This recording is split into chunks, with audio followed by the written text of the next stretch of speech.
So ஹலைவர்ஸ் ஒரு middle class பையன் வந்து ஒரு ஜுவல்லரி ஷாப் எப்படி நடத்தினா எப்படி இருக்கும் அப்படிங்கிறது தான் நம்ம விளாக்ஸ் வந்து போட்டுகிட்டே இருக்கிறோம்.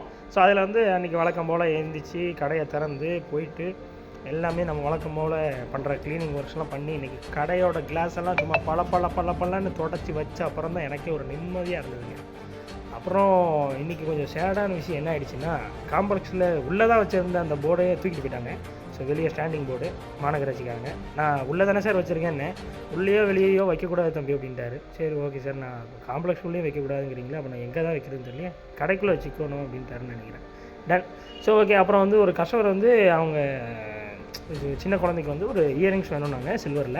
ஸோ அந்த பாப்பாவுக்கும் இயரிங்ஸ் வந்து வாங்கிட்டு போயிட்டாங்க. அடுத்து இன்னொரு கஸ்டமர் வந்து இன்றைக்கி சில்வர் வந்து பாலிஷ் பண்ண கொண்டு வந்திருந்தாங்க. ஸோ திருநெல்வேலியில் கம்மி ரேட்டாக நம்ம தான் பாலிஷ் பண்ணி கொடுக்குறோம். இதுக்கு எவ்வளோ இருக்கும்னு நினைக்கிறீங்க? ஜம்மு நீட்டாக பேக் பண்ணிலாம் அவருக்கு கொடுத்து வெறும் 20 ரூபா தாங்க வாங்கணும். ஜஸ்ட் 20 rupees தான் பாலிஷ் பண்ணுறதுக்கு அந்த பிரேஸ்லெட்டுக்கு. அப்புறம் அவ்வளோதான், கடையோட ஸ்டாக் 2 கஸ்டமர் தான் இன்றைக்கி. பை.